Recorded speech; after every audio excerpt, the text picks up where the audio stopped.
Siege. We are live, man. Folks.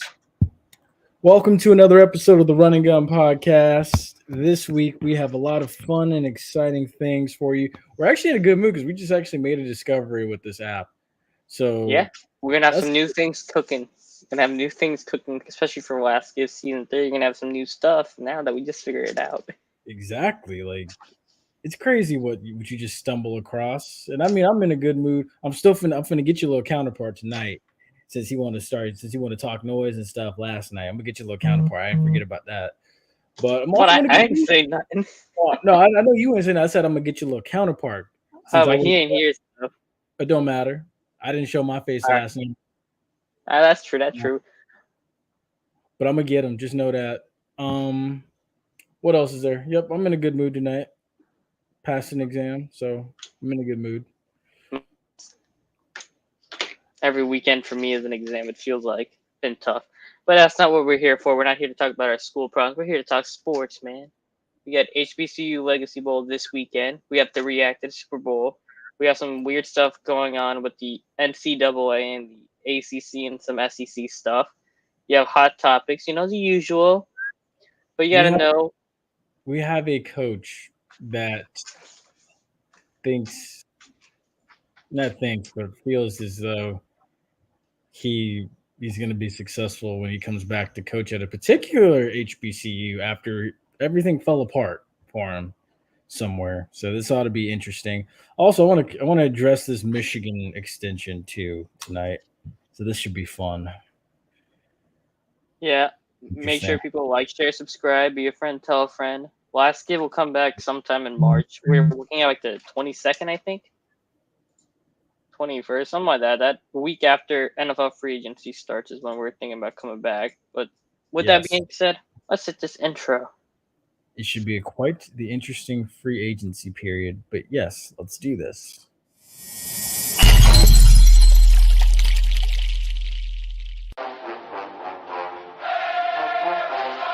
Hey, what's going on, guys? This is JPeeps. This is the Bug. This is JC. This is Flash. This is Denny Hendricks. And you're listening to And you're listening to the Run and Gun Podcast.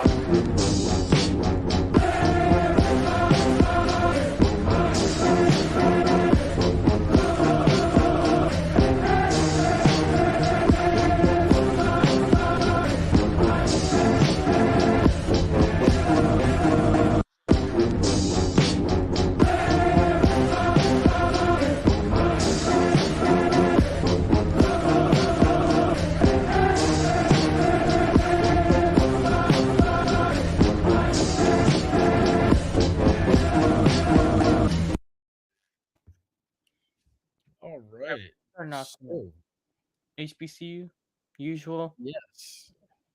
Let's the back thing get going. So yeah, as you know, the HBCU Legacy Bowl is this. Actually, no. Before I touch that, I want to talk about one thing and address this one thing. This Art Briles thing that's going on at Grambling, where he's rumored to be in the running for a job under Hugh Jackson. Look. Dude, did we all of a sudden just forget what he did at Baylor? Did we all of a sudden just forget that? I know 2014 was over 7 years ago, but did we all of a sudden just forget and forgive? Like, let's be real. All of the things that went down at Baylor with, the criminal allegations and stuff of the players and what everyone got away with, what he got away with and everything. And all of a sudden now we just going kumbaya and let him in. At a HBCU at that. Come on now. I know I jokingly was messing with a Grambling account when I said Mike Tomlin ran Hugh Jackson out of the NFL, but I mean, I remember that. I mean, my God, have more standards, have a higher standard for yourself. Eddie Robinson would be ashamed of this if you actually hire him and bring him in. That man does not deserve to coach anywhere in the NCAA, in the NAIA, high school, little league, anywhere. And now you want to bring him into a historic place like Grambling? You have got to be kidding me.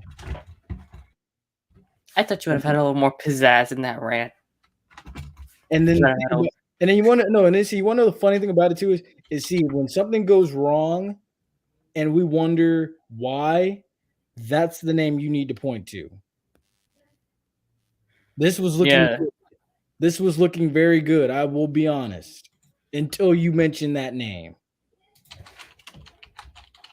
That's the dumb move. That is very dumb. Yep. And it's poisonous.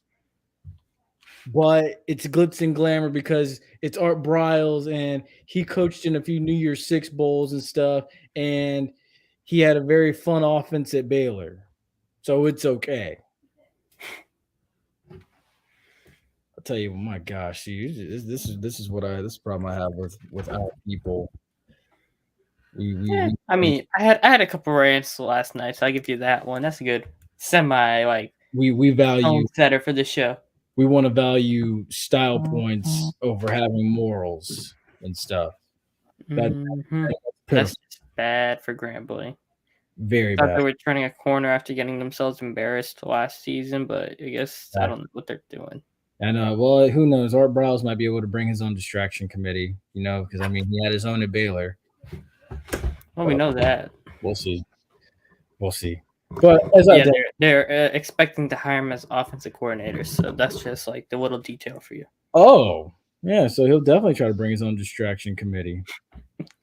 Seems like old Hugh can't trust that NFL playbook that didn't work against the Steelers. Didn't work against anybody. Didn't he go 0-60 and 1-15? Yeah. Funny, the Bengals got to the Super Bowl when he left. The Browns got to the playoffs after he was gone. But people want to get upset when I say Mike Tomlin ran him out of that division and out of the league. But anyway, so the other thing too is HBCU Legacy Bowl this weekend. Willie Simmons and his staff are coaching Team Robinson. I'm enjoying it. He actually had a couple of good things to say. He said the defensive line played really well. The quarterback play was amazing from Team Robinson. So they got a lot of guys out there. Felix Harper, Keel Glass, big names.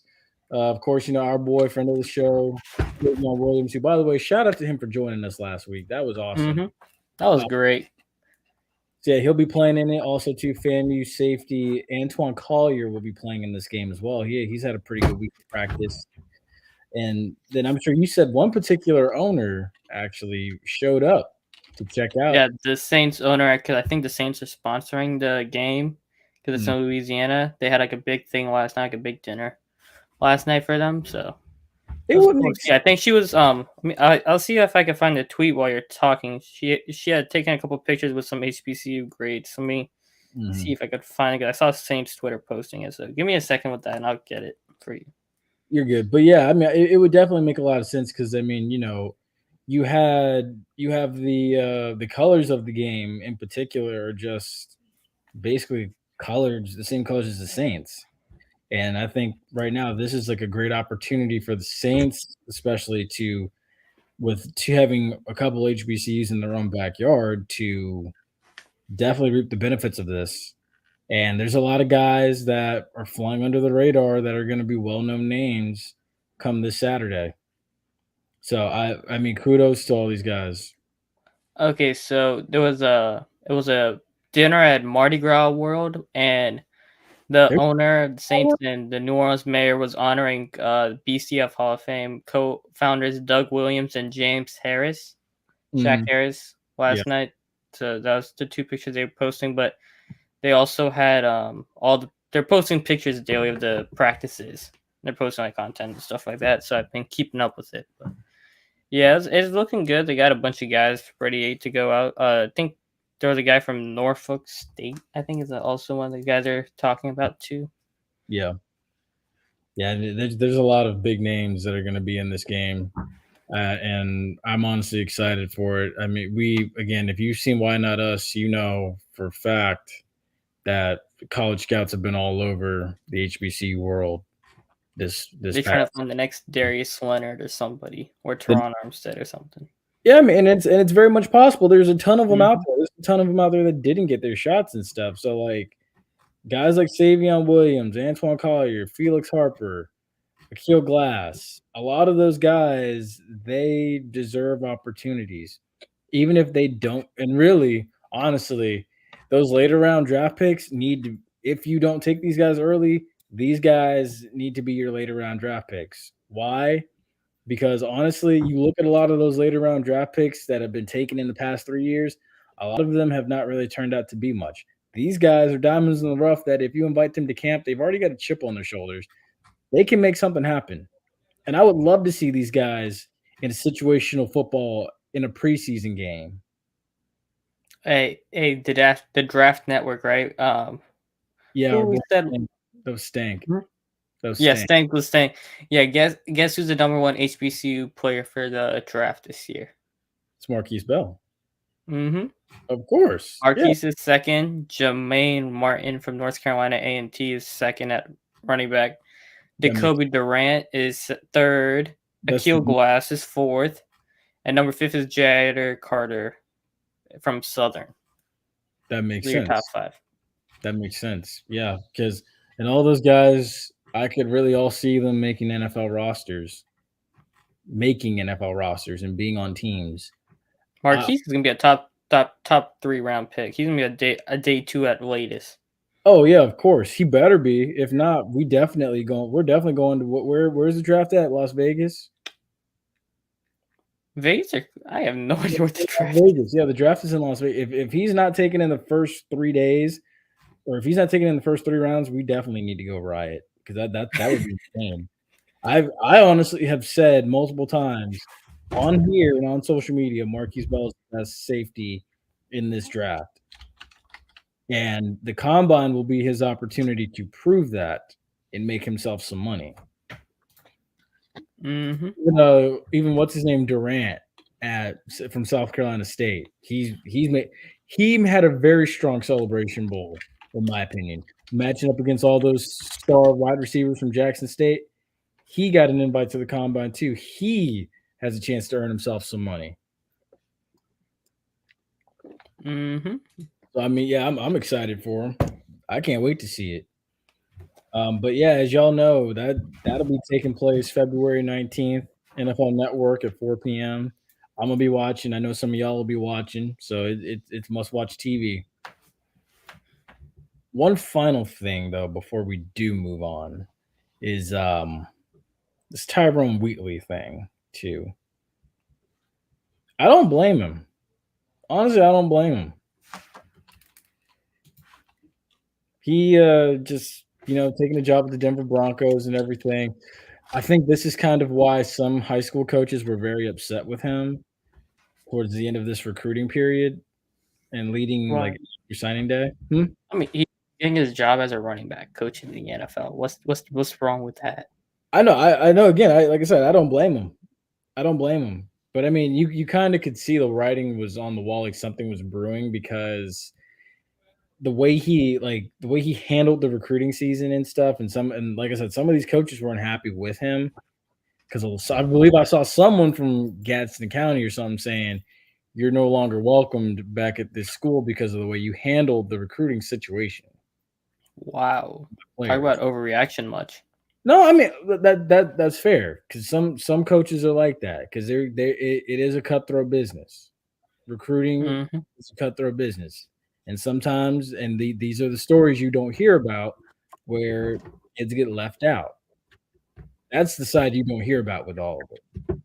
It's just there's a side you see, and then there's a side you don't see. That's the side you don't see. And it hurts and it's very sad. That's why no one really decides to look at it. But that happens a lot where they're just like, well, we're going to pull this scholarship from him because we think this kid's better. Mind you, these guys are working on limited amounts of scholarships. Mm-hmm. Even the top-notch teams like, the Michigans, the Alabamas, everybody like that. So, I mean, it happens. But, I mean, kudos to him though, go to Denver, go be great. New You'd ownership. work with Javonte Williams, and I don't know if Melvin Gordon's going to be there next year, but you got a good young running back in Williams to work with. Exactly. So, I mean, go be great, dude. Go impart wisdom. Yeah, who knows? Maybe get an offensive coordinator job if you do great. Exactly. Maybe a head coaching job, but those are always hard to get nowadays. But we won't get into that topic. But yeah, that brings us now to the NFL aspect of everything. So that's Super Bowl. You mean the champions, the NFL referees? Yeah, honestly, I will say that was a very Just end. they let a lot fly in that game, honestly. They let both sides get away with a lot. For 58 minutes, they let a whole lot fly. And then in the last 2 minutes, they went one-sided. Mm-hmm. And I'm gonna be real with you. Even though Jalen Ramsey, the one with T. Higgins, that was a that should have been called. But Jalen Ramsey didn't have a good game. He did not have a good game. I'm gonna be honest. Jamar got him times. And he got him on the last play of the game too. But Joe Burrow looked the wrong way. And see, here's the thing though. And this is the funny thing about how games like the Super Bowl work out. Games like that make or break a career. I'm gonna go out on a limb and say this. If the Rams had lost that game, Jalen Ramsey would have been in trouble as far as, scheme-wise against other teams next season, because everybody would have gone at him with a lot of confidence, and I think his confidence would have been shook. But the fact that he won that game helped out his confidence and helped cover up a lot of stuff. Aaron Donald covered up his biggest mistake. Exactly. I mean, he was getting beat consistently deep. It felt like this playoffs. Oh, yeah, he saw it in Tampa.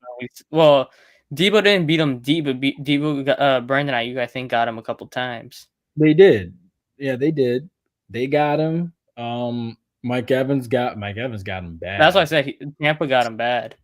Yeah, and even early on in the game too, like Mike Evans was just working him on those comeback routes nonstop. I mean, it was you saw it coming, and then of course, too, now it's like with the Rams, what becomes of them? Because I know a lot of them are saying repeat, but hey, it hadn't been done since the Patriots. I don't see if the Bucks couldn't do it, I don't see the Rams doing it. The Rams have a very bad cap situation coming up. I just don't see it happening. They say they can make like a bunch of. They're gonna have enough room to re-sign a bunch of them, but I don't see them. No, keeping everybody, and then you also have no more picks to add anybody anywhere unless you nail like your 5th round pick. The alcohol is hitting very strong right now. The alcohol is hitting very strong. Mm-hmm. Let it get to be about maybe 2-3 weeks from now, and everybody start reading their press clips and everybody saying and being like, "Oh my gosh, you're so good! You're so good! You should be getting paid this much." Let these agents start talking to some of these guys. Mm-hmm. Let them start talking to some of these guys. Let them start going on these late night TV shows and start getting little tidbits thrown in their ears and stuff. You'll see things change a little bit. You'll see things change. Is Leonard Floyd a free agent or is he under contract? Because I know Vaughn is a free agent. Ooh, that's a good question. That's a great question. I want to know if Leonard Floyd is a free agent. Let me check that. Leonard Floyd. Oh, last year he signed a 4-year deal. Okay, so he's under contract for the next 2 years anyway, guaranteed. Right. So yeah, because I know for a fact Odell's a free agent, Von Miller's a free agent. So both of those, so a decision's gonna have to be made on those guys. Okay, so their free agents for the Rams are Von Miller, Darius Williams, a corner who jumped the route on T. Higgins, which made Burrow take time and got sacked. Sony Michel, Austin Corbett, Odell, Dante Dion. I don't even know if he's a starter. Matt Gay is a free agent. Antoine Brooks. Those are the most notable ones. And then there's a bunch of backup guys who are also free agents. I could see Von Miller taking money somewhere else. I could see Matt Gay coming back. Odell. I want to see what happens with Odell because a team's going to have to say, unless they sign him to like a 2-year deal and just say, here, rehab 1 year, and then you have a 1-year deal to prove it next year. I think that's what's going to happen with Odell, honestly. Sonny Unless Michel. he stays in LA. I could see Sonny Michel leaving. Yeah, Sonny Michel's gone because they already have Henderson and they got Akers. So Michel's going to be. But Michel had a good year, so Michel's going to get paid somewhere. I wouldn't be surprised if you see him down in Tampa because the way they do drafting running backs, I think they might just pick up Michel. Sonny Michel down in Tampa? Yeah. Honestly, that wouldn't be bad. That wouldn't be bad at all. Him, I think, because I really think Tom Brady probably would have wanted him down there at the time before he retired. But even too. And their starting center is a free agent, Brian Allen. He's a free agent. Andrew Whitworth's retiring, so they have no left tackle. So you could also keep that in mind. And then you have the looming situation with Aaron Donald. Yeah.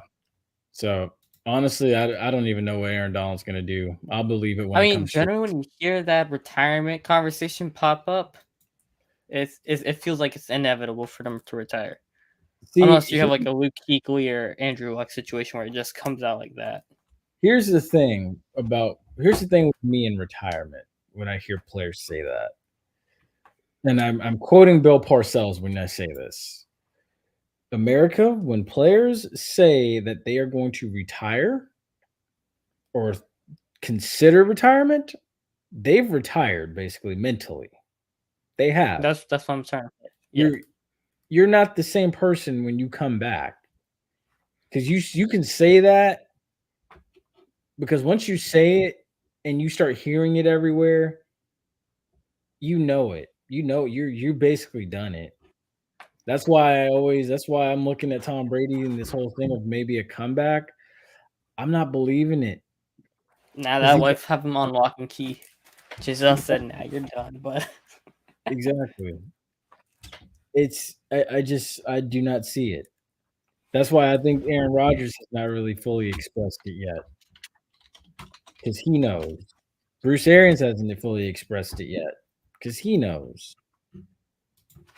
Plus, I mean, I think honestly too, I think Bruce Arians would rather just coach until he just can't coach anymore. Given how he's Bruce Arians, because I mean, he said he's gonna just give it to Leftwich when he finishes. Yeah, so, just because I mean, dude, Arians already said to you, he was like, I tried to work TV and stuff, and that retirement thing. He's like, I just hated it. I mean, that's one thing about the Glazers. They're not afraid to give it to an African American coach, which is one of their few good qualities. I mean, they're minorities. Like very few qualities, good qualities. They're one of their minorities themselves. So I mean, of course. Yeah. But I mean, are we gonna go over this free agency thing, or what? What do you want to do? We could save that for hot topics because I mean we got 4 minutes left. I was gonna say. So you want to do the Hall of Fame Stafford or what? Actually, yeah, Matt Stafford in the Hall of Fame. I saw something before we started that his wife said, and I understand that. She was saying, wait until he gets done with his career to judge him and stuff. That's fair. I feel that, and she has every right to say that. But I will say now, if he were to retire today, would he be a Hall of Famer? Nah. I say no, and I he'd say eventually get in, maybe, but not immediately. Yeah, I mean he'd eventually get in just like Eli. But I say that to say this: you had Cliff Branch who won 3 rings, and then he was also 4-time first team all pro in his era. He died before he could even get in the Hall of Fame. He should have been a first ballot Hall of Famer. Kenny Stabler, Super Bowl champion, member of the NFL 1970s All-Decade team, died before he could get in there. Drew Pearson, Super Bowl champion, member of the NFL's 1970s All-Decade team. He waited years until he could get in. And it's insane that he had to wait that long. So if those guys had to wait that long, Matthew Stafford at the moment has to wait that long. Now, if Matthew Stafford goes out there and wins maybe two more, then This thing with Stafford, it's not even the rings. It's he was never like a top 5 quarterback in the time he's playing, and that's his whole thing. he wasn't, and it's Not even because he was in Detroit. Like he wasn't even playing to that level, and he had Megatron for how many years? Yeah, exactly. He had Calvin Johnson and everything, and it's true. It's just like I think it was just the fact that he played for such a crappy team, and his stats were so inflated. But I mean, look, now that he's with a competitor now, if say he does win 2 more, he's first ballot. If he wins 2 more and he continues to just shine and light it up, he's first ballot. Especially with a guy like Cup. Oh yeah. Well, Cup already had the best wide receiver season all time. Exactly. So, I totally do 100% agree with his wife, though, in the grand scheme of things. At the end of the day, if when it's all said and done, he has the resume to get in, he needs to get in. But at the moment, I wouldn't put him in. But I think we're calling this too soon at the same time. So I think we got to wait a little while and see. Mm-hmm. And that brings me to this. I got no idea.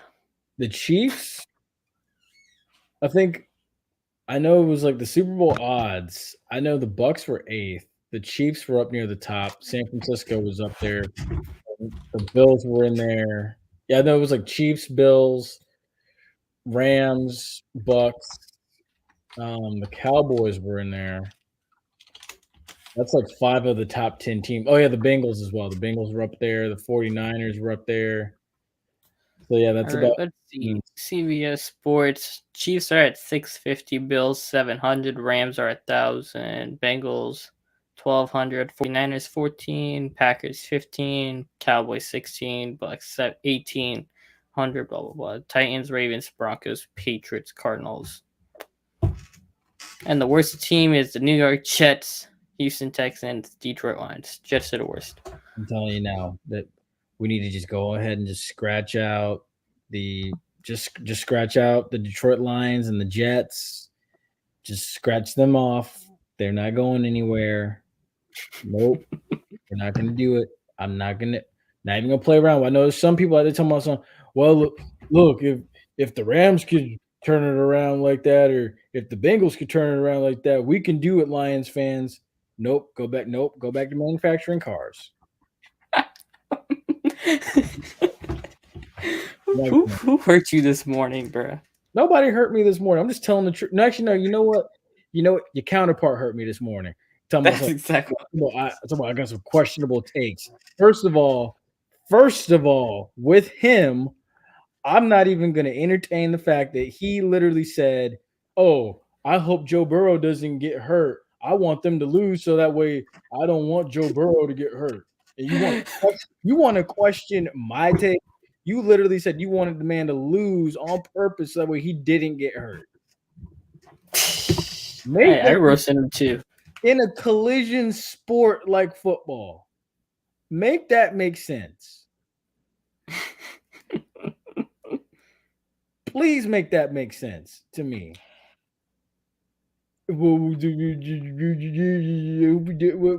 But he doesn't have an offensive line. Okay, so what? Jameis didn't have an offensive line for a long time. I never heard you once weep for Jameis. Ask him about that.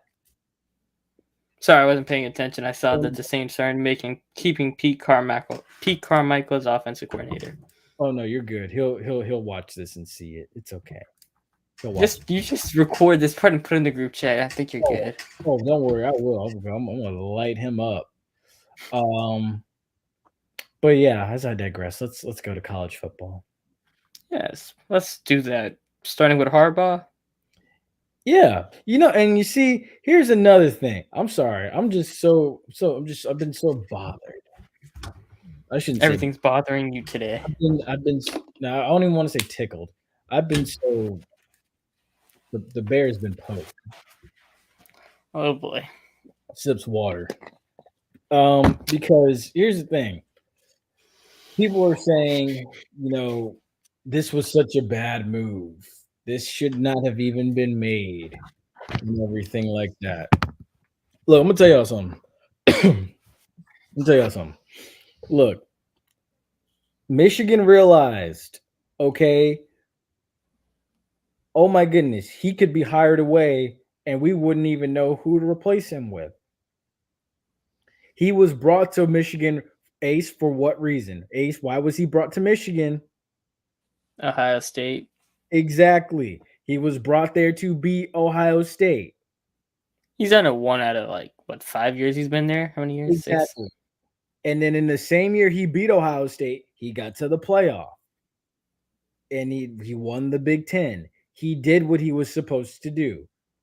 And the fact that his deal was probably running out made it really easy. Okay, you know what? I can play the leverage game.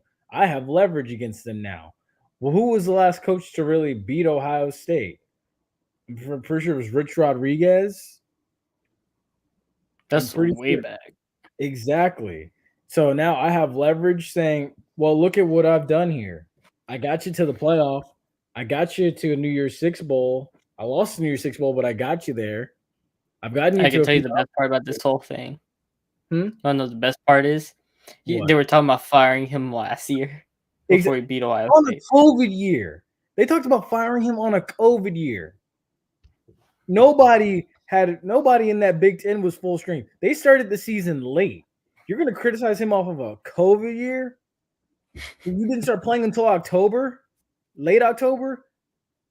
There was a reason Ohio State got railroaded by Alabama in the national championship that year. They started playing football late. They never really got they never really got hot like Alabama did. Alabama managed the situation the right way. Michigan, really? Come on now. Let's be real with ourselves here. Like this bear just mad today. And it just baffles me. And then the fact is like, look, he did all this stuff for you. If he leaves and somebody else about you want him gone, who do you go get? Who do you go get that is going to keep you in the playoff and continue to be a thorn in Ohio State's side? Who do you go Urban Meyer. Urban Meyer sabotage Michigan on purpose. He would sabotage them on purpose. Not even the fact of the matter is he's not too far from where he wants to be, so he can go feel up on some little. No, let me stop. But again, he did his job. You're having too much fun today. He had leverage to go interview whoever he wanted to interview with, and they realized, oh my goodness, if we lose him, who do we go get? And the fact of the matter is we better pay him because he's the best we got. Yeah, signing day sucked for you. Why? Because your administration didn't pay him when they were supposed to. That's why. So don't sit here and tell me that he's not a good hire and that beating Ohio State, winning the Big Ten, and getting to the playoff was not enough. Don't sit here and tell me that. He was brought there to beat Ohio State. The next step now needs to be go get a championship. Because we know the Big Ten can't do it. The Big Ten just watch the SEC trot and party all over their field where they crown their conference champion. Am I right or am I wrong, Ace? Right. Thank you. And don't forget, they had another year of experience on C.J. Stroud, Marvin Harrison Jr., and Jackson Smith-Njigba coming right at them anyway next season. And that's not even mentioning Henderson. That Ohio State team coming for you. And they're going to be mad that they lost. Exactly. They're going to be mad. So if you lost Harbaugh and you didn't have a coach, I would have said that score would have been probably like 60-10. They would have tried to put 100 on them. That'd have been like, look at you. Look at you now. You wanted them. They're going to still do it probably this year. Oh, yeah, they probably still this year. I mean, I still think Ohio State can go in there and beat them. But at the same, I mean, I'd rather have Harbaugh there because I mean, look, at least you have a You have a chance. better shot. Yeah, you have a chance to scheme something up, play more motivated football. But I mean, And you got what's that dude up in Michigan State? I'm drawing a blank on his name right now. yeah, you He's got there for like 10 years too. yep, you got Michigan State up there still looming and stuff. You never know what James Franklin and Penn State are going to roll out with, so you got that to worry about too. So I mean, it's coming at you from all sorts of directions. But the other thing too is congratulations to Dave Aranda and Luke Fickle, both signing extensions. Mel Tucker, that's his name. I forgot. Yeah, Mel Tucker. But yeah, congratulations to all those guys signing extensions. The other thing too that happened that was interesting was I don't know if you saw it, but Conference USA is very upset with Southern Miss, Marshall, and Old Dominion. For what now? Because all three of them have threatened to leave, and Conference USA shipped out a warning for them, saying like if they left immediately, like this offseason, it would not. They would basically try to punish them or something. How would they punish them if they're not in the conference anymore? They're not. The request can be blocked. So I mean, it can happen. So I mean, it does make for an interesting tidbit, especially I think they were trying to go to the Sun Belt because you also got some pretty interesting. Didn't somebody else just recently go to the Sun Belt? James Madison. Yeah. So I think that might have been a little bit of a reason why they tried to ship themselves over there too. Because I mean, look, the Sun Belt's going to kind of develop into a pretty decent little conference. So it's going to be interesting. It really is. The other thing too was I don't know if you noticed, but the SEC dominated the Super Bowl this weekend. Well, not the Gators ones. They didn't have, well, Van Jefferson got the best day because, or actually, well, McPherson and Jefferson had good days, but Vernon Hargraves, Look, there's a reason he didn't finish his rookie contract in Tampa. There's a reason Bruce Arians canned him. I'm just mentioning the Gators players, but we know the LSU boys did what they do. But I'm gonna just troll Vernon Hargraves.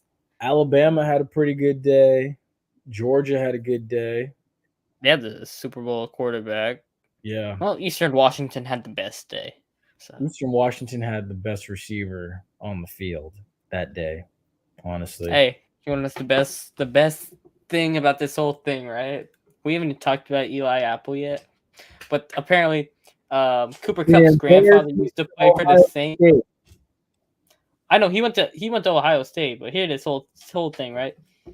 He got toasted by Jay Kupp's grandson, and Jay Kupp used to play for the Saints, and Eli Apple was throwing the Saints, and his grandson just wanted to troll him in the Super Bowl. Look, that. Hey, but I mean, we saw the LSU boys doing, we saw the Georgia boys doing their thing, we saw Alabama. I mean, the SEC's been dominating the NFL for the last whatever years. Oh yeah, of course. I mean, dude, the SEC is like the pipeline to the NFL, and except in quarterback. This is probably the first I think the quarterback actually is from the SEC. It feels. I think this is the second Super Bowl matchup. I think where it's both SEC quarterbacks, but I'm saying like most SEC quarterbacks don't turn out that well. It feels like. There's been just here and there, but it's been a while. Oh, I'm gonna run down the list. Joe Namath, he won one. Eli and Peyton, of course. Rex Stafford. Rex Grossman got one, and he wasn't even good. Who else? Bart Starr. Bart Starr. He played at Alabama. Yeah. Kenny Stabler, Alabama. Who else? And now Matt Stafford. I think it's Matt Stafford's the first Georgia quarterback to win a Super Bowl. Yeah. So I mean, yeah, dude, the SEC's got a pretty good history in here, especially Alabama. Honestly. Yeah, I mean, the last one was Peyton Manning, like 9 years ago. Yeah, with Tennessee. Not 9 years ago. what, 6 years ago? Super Bowl 50. And then you had Cam who made it as well, even though he was on the losing end. So I mean, the SEC's been pretty impressive. They've been very impressive, I must say. Oh yeah, Von Miller, Texas A&M. Although Texas A&M was a Big 12 team at the time when he played. So I mean, I don't know if can we claim the SEC with him or no? He played in the Big 12 era. Yeah, he was one of those last players to play against Texas. Yes. We made fun of the Gators players, but I mean, Van Jefferson only had a good day because he had a kid right after the game. Yeah, no, that's a little celebration. Otherwise, his day was pretty rough. He had a bad game overall. About that. But before we move on, though, I pose this question right here for you. Who's the most dangerous team heading into March Madness? I would say Auburn. I was going to say Auburn because I don't know anybody really. I mean, you got Gonzaga out there still. Gonzaga barely gets the job done most of the time. That's why I'm not like too concerned. I know what you mean. I know what you mean. It's just like I'll take my money on Jabari Smith. Actually Gonzaga sits at number 1 right now, but then they somehow find a way to, you know. Yeah, I know exactly what you mean. Gonzaga will be good from here all the way to the championship and then below the championship. That's literally how it always goes with them. But outside of that, I will say I'm liking what I'm seeing from Arizona and Kentucky too, and even Purdue. Don't sleep on Purdue. Mm-hmm. And then you got even Kansas, who's a pretty good team. Wouldn't doubt Kansas.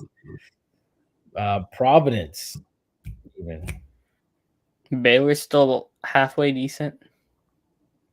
Yeah, Baylor's still pretty good. Baylor actually is not even in the top 25, but anymore.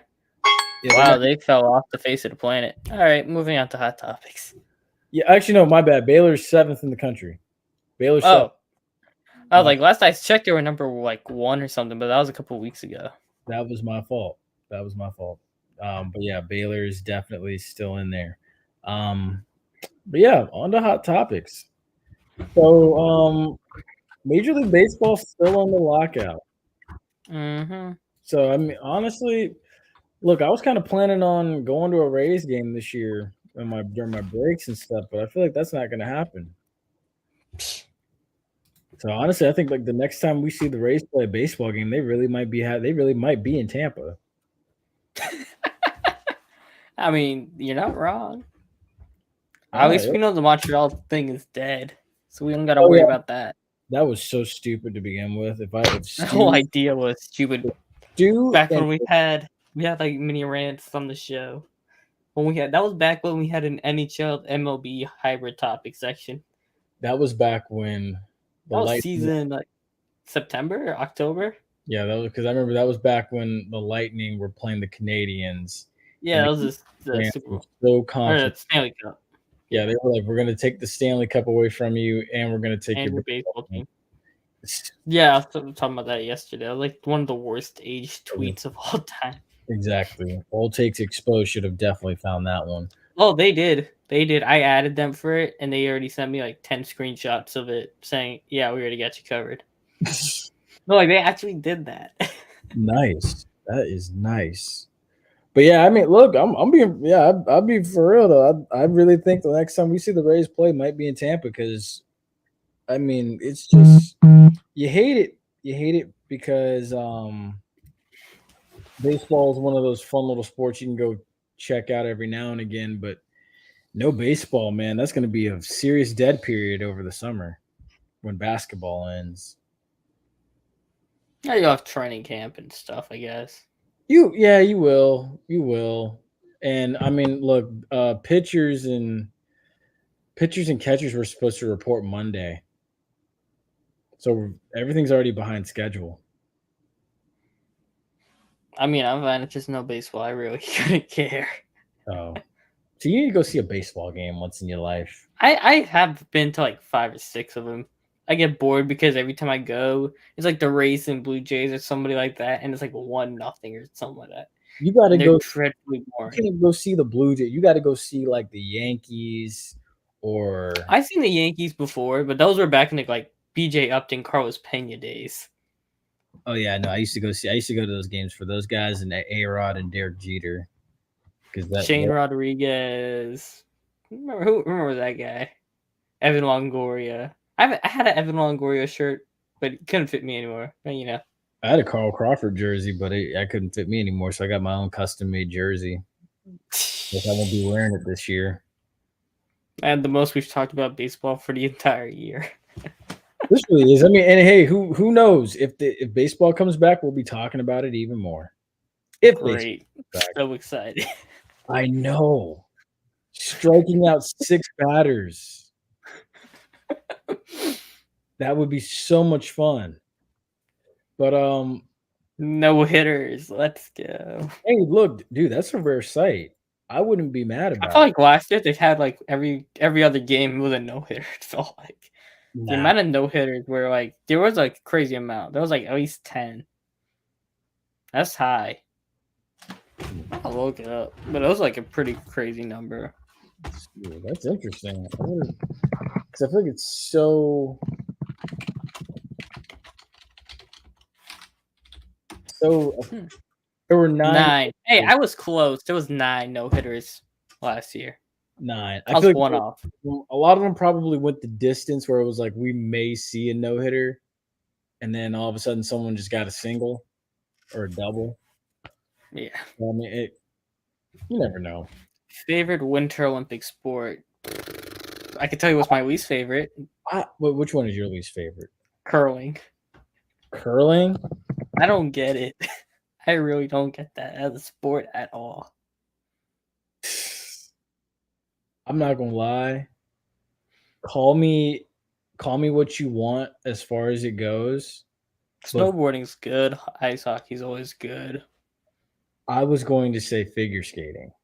I was gonna say figure skating is like number 4, number 3. Look at me sideways if you want, but I gotta go with figure skating.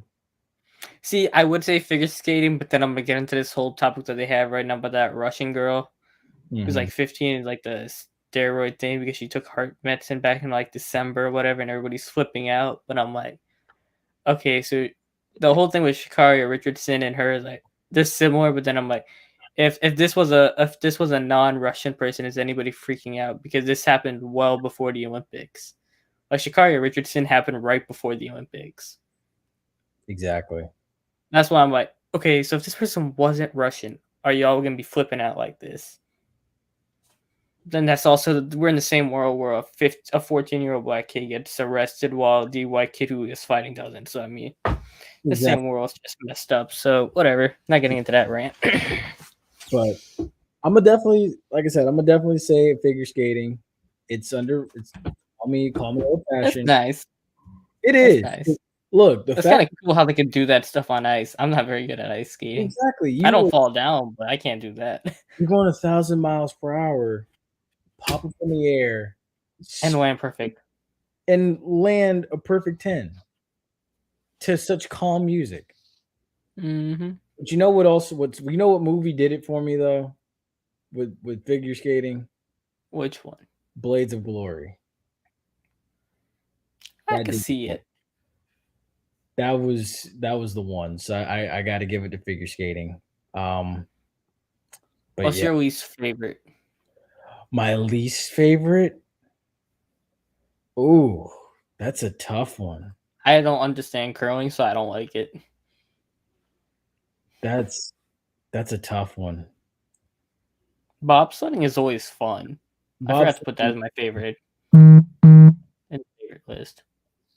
I really couldn't tell you what my least favorite one is. See, we need more Olympics on this hemisphere side, like this side of the international time zone, so we can actually watch them. I feel like the last couple Olympics, they're on the wrong side of the planet. Okay, no, I'm looking at the curling thing now. I see why you don't like it. That does look a very. It's like you're just scraping ice. Yeah, I know. I can see why you don't like it now. But also, so I have to ask, what was your favorite Super Bowl commercial? Doritos was interesting 'cause I didn't anticipate that to be a Doritos commercial until it was. The E-Trade one was also very funny. See, for They me, brought back the babies. That's why it was funny. it was definitely the LeBron commercial. Oh And no, that was the worst. Like one of the worst ones. The CGI was just weird. it was no. Someone said if Russ calls you, Yeah, don't. That's just wrong. that's funny. The other one was the little NFL commercial with the little mini me's and stuff because they've been hinting at it with the little small jerseys and stuff throughout the week. Mm-hmm. So I was like, I kind of like that. That was cool. My least favorite was the Expedia one when I thought I was gonna get my Kenobi trailer, but then it was just Ewan McGregor being Ewan McGregor and not Obi-Wan Kenobi, and pissed off a lot of people. My favorite one was Jurassic Park or Jurassic World. You got that like the day before though. I or did. NFL Honors, you got that one. I did. We got it on Instagram first, and then we got it on TV. But I will say it's gonna feel good to. I can't say go back to Isla Nublar anymore because Isla Nublar doesn't exist anymore. But it's gonna feel good to finally get like an end to this Jurassic franchise. And they're bringing back the old ones from Jurassic Park. They're bringing back the older cast and stuff. So Dr. Grant is back and everybody else. Yeah, that's what I'm saying. The Jurassic Park one. Yeah, everyone's back. But enough about the movies and stuff. Definitely wanted to say so. Like, I know you want to talk about something regarding free agency, wasn't it? In this topic. Well, no, I was gonna say if you want to go over to the top free agents, so you want to save that for a week where we don't have anything to talk about. I mean, we could hit on it now. All right, so the top 5, I'll just hit the top 5 if you want. So the number 1, according to PFF, is Devontae Adams. Big surprise, no surprise. He goes wherever. Teron Armstead is the top tackle. Chris Godwin is number 3. Von Miller is number 4. That's kind of actually surprising considering age, but that's all right. Chandler Jones is number 5. I forgot about him. I forgot he got like he had like 5 sacks week 1 and then he disappeared. Mm-hmm. Oh, Mike Williams is a free agent. Marcus Williams. No, Mike Williams. The Chargers. Oh, wide receiver Mike Williams. Yeah, he is. So is J.C. Jackson. Yep. That's to be the top. Wow, he's actually listed as the top corner. Honestly, surprised not Gilmore. If the Bengals want to take their defense to the next level, I would go get J.C. Jackson. Get rid That's of a Eli. ball hog right there. Go get J.C. Jackson if you're really trying to take this to the next level. And then I would say Von Miller. I don't see him going back to L.A. I think he leaves. The Bucks got to do something to bring back Chris Godwin. Although I will say I don't think if the Bucks can't bring back Chris Godwin, I think Michael Williams would be a good number 2 for. I think Mike Williams earned a shot at being a 1 though. Yeah, he has, but it would depend on what type of love he gets in the market. Yeah, but this wide receiver free agency class is kind of stacked. But then you also have to think Green Bay is in the worst cap situation actually in the league. Like people keep saying it's the Saints, but Green Bay is actually the worst because I believe it. Like the Saints and the Cowboys and them, they can get under the cap by just restructuring. Like the Bucks, they can get under by just restructuring the contracts. Green Bay can't restructure and get under the cap. They actually have to lose players. Ooh, Jesse Bates is a free agent too. Well, he'll be back. Oh, Cincinnati will re-sign him. He was the best player on the defense besides Trey Hendrickson. But yeah, I agree with you. Also, too, this whole Desean Watson thing that's been heating up with Desean Watson and going to Minnesota or Tampa. I just want your 2 cents of it. Okay, Cosby. I won't say Crosby. Nah. What's up, Cosby? We'll have the Cosby Show in Tampa. Y'all kind of got in at Jameis every time he did something stupid. I want to see how y'all get on about Deshaun Watson every time he does something stupid at this point. I will respectfully say this. I defended Jameis. I told the folks at the Tampa Bay Times the same thing. I told him, I was like, you're going to write an article and ask all these people about Jameis but you literally had Michael Irvin who stabbed his own teammate in the neck with a pair of scissors, who really probably should have gone to jail for it. Plus Michael Irvin's cocaine incident too. So you're going to literally label Jameis because Yeah, I'm saying like the media in Tampa, they were hating on Jameis big time. Exactly, and I told him too. I was like, I told the guy, I was like, why do y'all hate Jameis so much?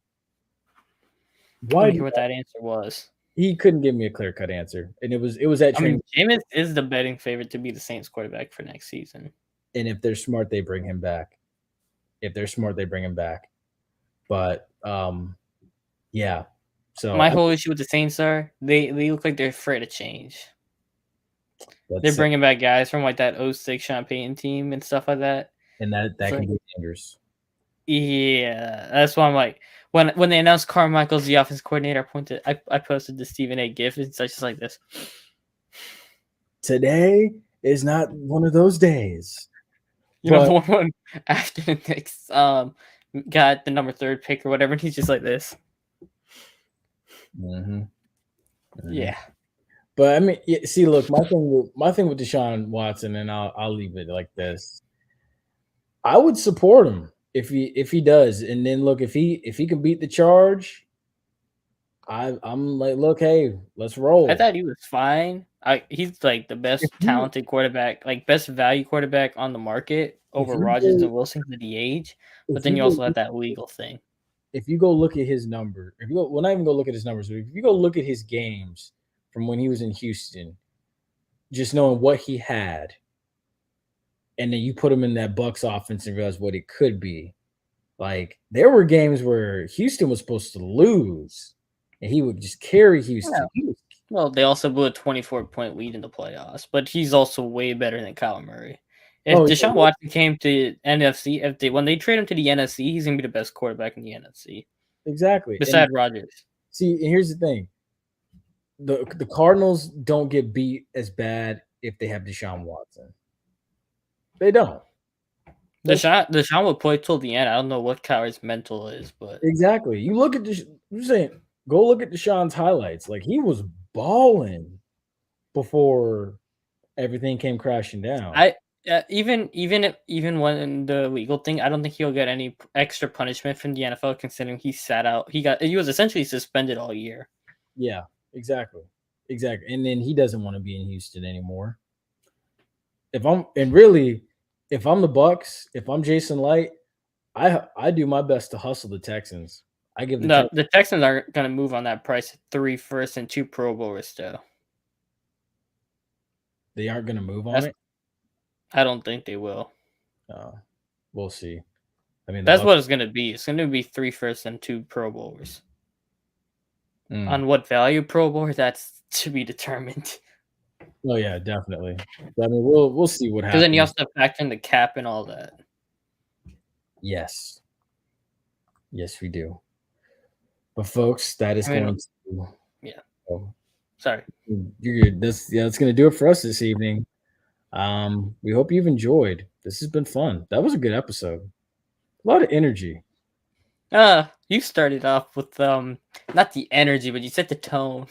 No, because look, our Briles is freaking. Yeah, we know. We're going with satisfaction over doing what's right, and it's pitiful, but okay.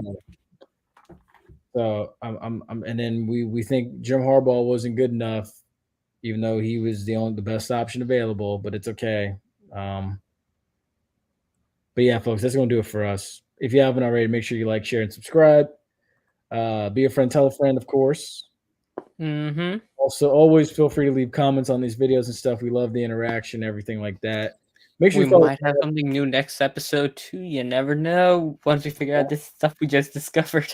Exactly. Last game will be back March 22nd or something. The Tuesday after free agency. That is when we're gonna start.